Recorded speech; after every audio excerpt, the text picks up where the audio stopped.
Welcome back. जैसा कि आप लोग जानते हैं हमारी 9th की एनसीईआरटी जो थी ख़त्म हो चुकी है। अब हम बात करेंगे पीवाईक्यूज़ की जो कि यूपीएससी में पूछे गए हैं, राइट। सबसे पहले तो एक बेसिक अंडरस्टैंडिंग आपको ध्यान में रखनी है, वो ये कि जिस एनसीईआरटी को आप पढ़ रहे हैं उसकी हेडिंग्स, उसके टॉपिक्स और उसी के बेसिस पे आपको खुद ब खुद समझ में आएगा कि कौन सी एनसीईआरटी आपके लिए कितना ज़्यादा इम्पॉर्टेंट है। जैसे कि इस वक्त हम बात कर रहे हैं 9th की एनसीईआरटी की, राइट। और 9th की एनसीईआरटी का नाम ही है कंटेम्प्रेरी इंडिया।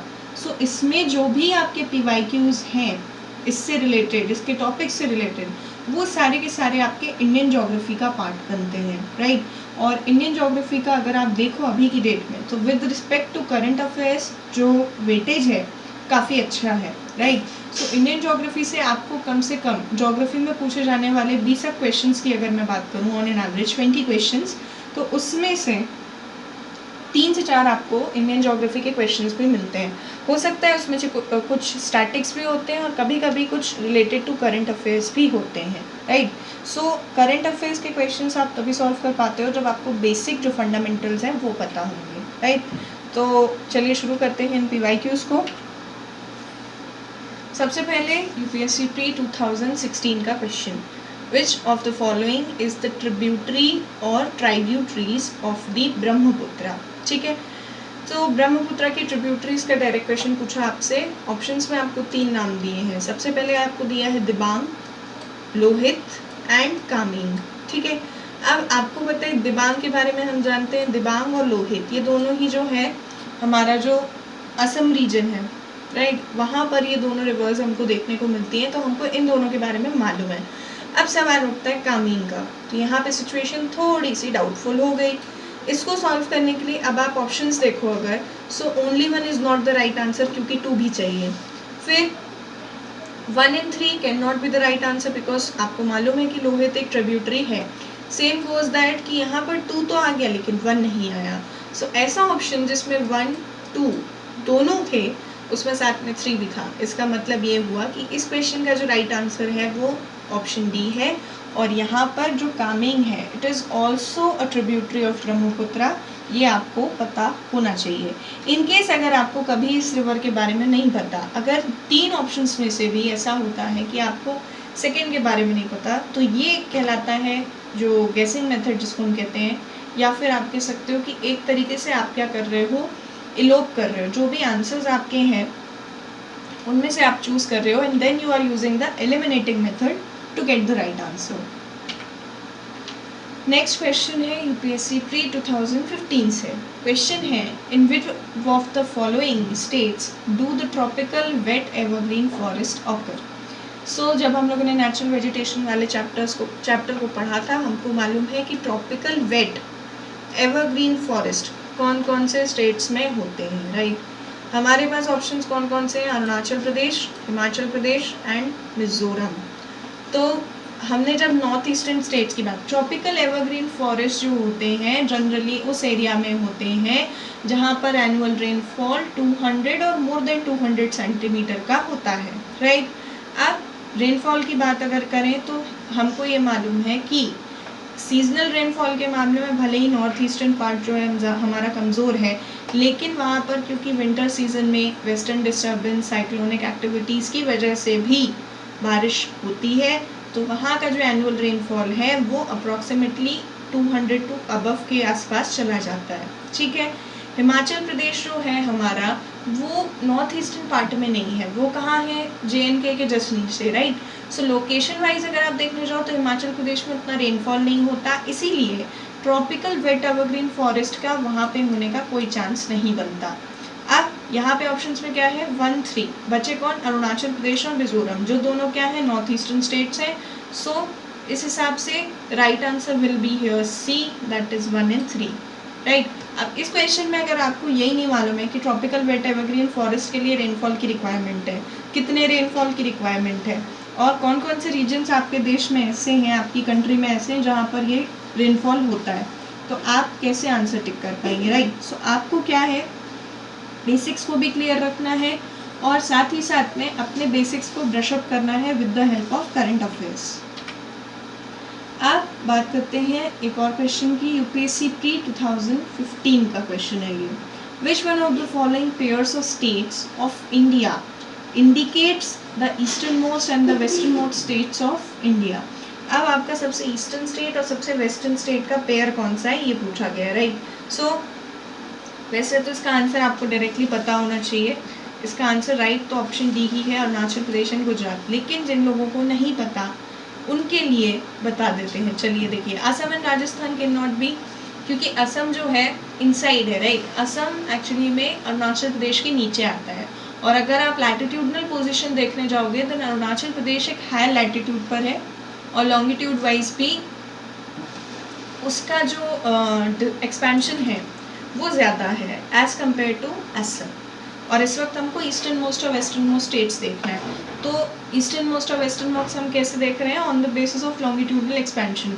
मतलब ये जो हमारी लॉन्गिट्यूडनल लाइंस होती हैं, इसमें से ऐसे कौन से दो स्टेट्स आ रहे हैं जो कि सबसे दूर हमारे एक्सपेंशन के सबसे लास्ट वाले लॉन्गिट्यूड पर होंगे, ठीक है। तो इसको ध्यान में रखते हुए याद करना है कि इस तरफ अगर बात करेंगे असम और अरुणाचल प्रदेश के साथ, तो अरुणाचल प्रदेश हल्का सा इस तरीके से यहाँ पर जो है टर्न उसका स्पेसिफिक आता है, जिसके कारण यहाँ पर अरुणाचल प्रदेश जो है वो हमारा ईस्टर्न मोस्ट स्टेट बनता है, और वेस्टर्न मोस्ट स्टेट हमारा गुजरात बनता है, जो कि कोस्टल एरिया और आप कह सकते हो पाकिस्तान के साथ थोड़ा सा शेयरिंग हो जाता है। तो उसके कारण जो गुजरात है वो हमारा वेस्टर्न मोस्ट स्टेट बनता है। So here the right answer is option D, that is Arunachal Pradesh and Gujarat. अब 2010 का question, with reference to the river Luni which one of the following statement is correct. सबसे पहला सवाल यही आया कि लूनी रिवर कहाँ फ्लो होती है, आपको पता है? अगर नहीं पता तो फिर प्रॉब्लम होगा, राइट।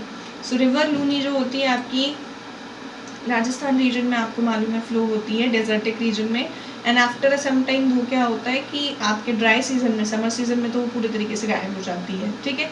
इसको याद रखते हुए ऑप्शंस देखते हैं तो समझ में आएगा। It flows into the gulf of Khambhat, बिल्कुल नहीं। It flows into the gulf of Kutch. It flows into Pakistan and merges with the tributary of Indus, और D, it is lost in the marshy land of the Rann of Kutch. So यहाँ पर जो right answer है आपका, this is option D, क्योंकि एक समय के बाद ये जो रिवर है actually already desert.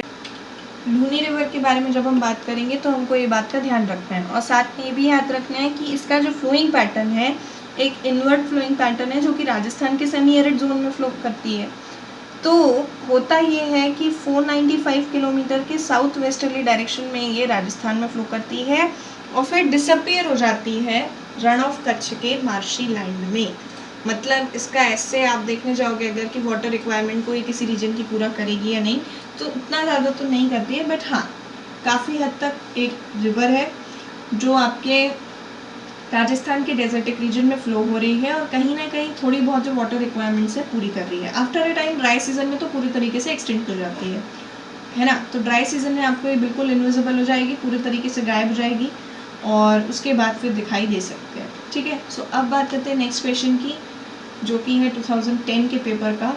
Set if there were no Himalayan ranges, what would have been the most likely geographical impact on India। so अगर हिमालय नहीं होता तो क्या होता, राइट।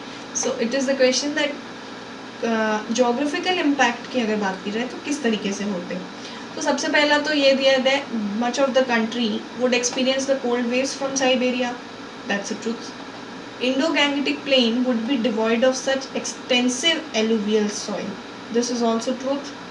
फिर आपका थर्ड है जो स्टेटमेंट है वो पूछ रहा है the pattern of the monsoon would be different from what is it at present, ठीक है।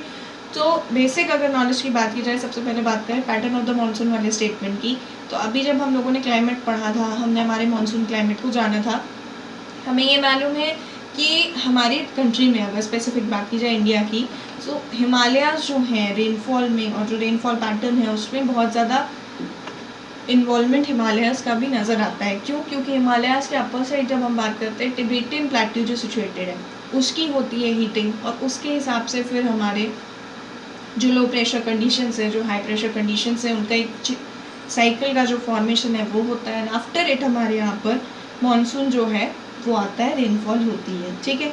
सो अगर हिमालयाज नहीं होंगे तो कुछ जगह पे जहाँ पर जो पैटर्न ऑफ मानसून है वो भी डिस्टर्ब होगा, ठीक है। सो ये तो बिल्कुल सही स्टेटमेंट है कि पैटर्न ऑफ मानसून डिफरेंट हो जाना है।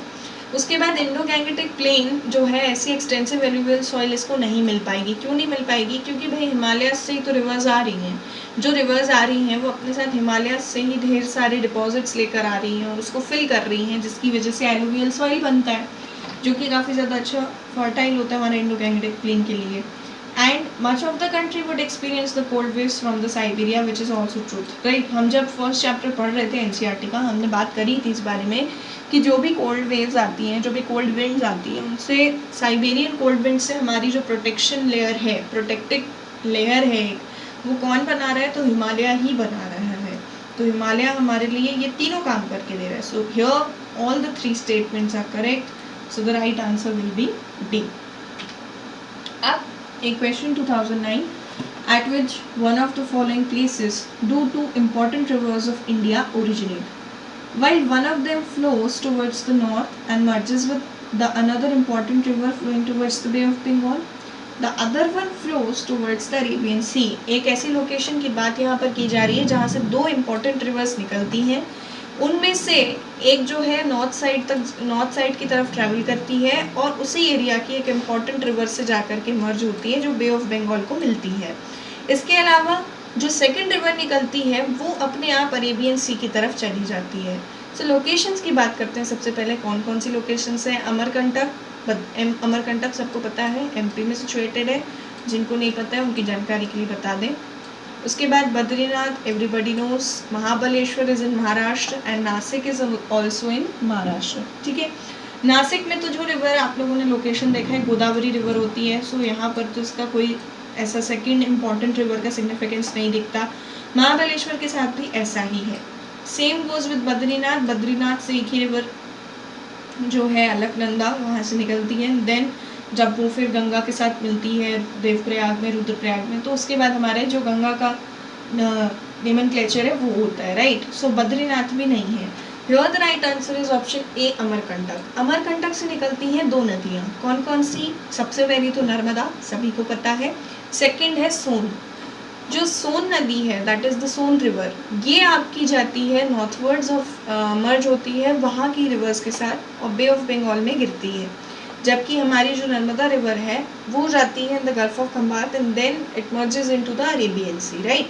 सो इसको ध्यान रखना है कि कौन सी लोकेशन है, कौन सी रिवर्स है। रिवर मैपिंग जब हम लोगों ने की थी तब हम लोगों ने नर्मदा, ताप्ती और सोन तीनों की लोकेशंस को काफ़ी अच्छे से देखा था, राइट। नेक्स्ट क्वेश्चन है 2009 का। Consider the following statements. There are no east flowing rivers in Kerala, there is no west flowing river in Madhya Pradesh. Which of the statement above given is correct? Only one, only two, both one and two, neither one, not two. तो केरला की अगर मैं बात कर रही हूँ, Kerala is in the southern part, right. अब केरला में इनका कहना है कि कोई भी ईस्ट फ्लोइंग रिवर नहीं है, ऐसा स्टेटमेंट दिया गया है। तो अगर आप ध्यान लगाओ, आप लोगों ने मैप देखा है तो आप लोगों को मालूम है कि जो ट्रिब्यूटरीज हैं वहाँ की, वहाँ का स्लोप ही ऐसा है कि कई आपकी जो वहाँ केरला में ट्रिब्यूटरीज फ्लो होती हैं, 3 ईस्ट फ्लोइंग रिवर्स हैं और बाकी की सारी वहाँ पर वेस्ट फ्लोइंग है। So there are no east flowing rivers in Kerala, ये कहना बिल्कुल गलत है। फिर there is no west flowing river in Madhya Pradesh. Madhya Pradesh की एक लोकेशन हमने अभी देखी, अमरकंटक। अमरकंटक से रिवर निकलती है नर्मदा, फ्लो होती है गुजरात की तरफ, जो कि है वेस्ट डायरेक्शन में। So there is no west flowing river in Madhya Pradesh, ये कहना भी बिल्कुल गलत होगा। So here the right answer is option D, that neither one nor the two statement is correct. Okay, फिर एक question, which one of the following rivers does not originate in India? A. Beas, B. Chenab, C. Ravi and D. Sutlej. तो अब अगर हम बात करें इन चारों reverse की सबसे पहले, ठीक है। सो ब्यास जो रिवर है हमारी, वो हमारी ओरिजिनेट होती है इंडिया में, ये हमको मालूम है, जम्मू एंड कश्मीर के स्टेट में। फिर चिनाब के साथ भी same goes with Chenab, then Ravi, इसके साथ भी यही होता है। लेकिन जो हमारी सतलुज रिवर है, ठीक है। सतलुज रिवर जो है हमारी, इसका जो ओरिजिन पॉइंट है ये मानसरोवर के पास ओरिजिनेट होती है, ये हम लोगों ने देखा था। So here the right answer that which one of the following river does not originate in India is option D Sutlej. Sutlej का जो मानसरोवर है उसके पास ही ओरिजिनेट होती है। मानसरोवर सबको मालूम है चाइना या फिर आप कह सकते हो टिबेट साइड लोकेटेड माना जाता है। सो इंडिया में तो ये है नहीं, तो here the right answer is Sutlej. फिर यूपीएससी प्री 2008 का क्वेश्चन था, which one of the following hills are found where the eastern Ghats and the western Ghats meet. So ये हम लोगों ने जब पढ़ा था वेस्टर्न घाट्स और ईस्टर्न घाट्स अभी इसी एनसीईआरटी में, तो हम लोगों ने देखे थे अलग अलग हिल्स हैं, उनकी हाइट के वाइज जैसे जैसे आप आगे बढ़ते जाते हो, बट जो मीटिंग पॉइंट है इनका वो है नीलगिरी हिल्स। इसको याद रखना है, काफ़ी इम्पॉर्टेंट है। और इसका जो नीलगिरी हिल्स है it is the meeting point जो कि आपके वेस्टर्न घाट्स और ईस्टर्न घाट्स के मीटिंग पर मिलता है। जब अब एक लॉजिकल बात ये आती है कि वेस्टर्न घाट्स और ईस्टर्न घाट्स अगर मिलते होंगे तो किस तरफ मिलते होंगे। So the southern most part में आपके केरला और तमिलनाडु साइड, राइट, वहाँ पर ये मिलते होंगे। इसलिए जो नीलगिरी हिल्स होंगी वो आपकी केरला और तमिलनाडु साइड लोकेटेड होंगी। ठीक है, so here the answer is option C. अब बात करते हैं नेक्स्ट क्वेश्चन की, which one of the following rivers originate at Amarkantak. तो अमरकंटक से ओरिजिनेट होने वाली रिवर का नाम दामोदर, नर्मदा, महानदी, ताप्ती। सो दामोदर है नहीं, सबको पता है, महानदी भी नहीं है, लेकिन अब एमपी के होने के नाते जैसे कई लोगों को इस बारे में नहीं मालूम होता कि एमपी में अमरकंटक की लोकेशन कहाँ है, एमपी की है। तो एमपी में कई सारी रिवर्स है, राइट, नर्मदा, ताप्ती और सोन के बारे में भी जैसे कि हम बात कर रहे थे। तो अगर सोन यहाँ पर ऑप्शन में होता तो नर्मदा नहीं होता, तो उसमें से हम सोन मार्क करते हैं, लेकिन अभी यहाँ पे नर्मदा और ताप्ती है, तो कंफ्यूज नहीं होना है सभी को। Answer here will be B, that is Narmada river.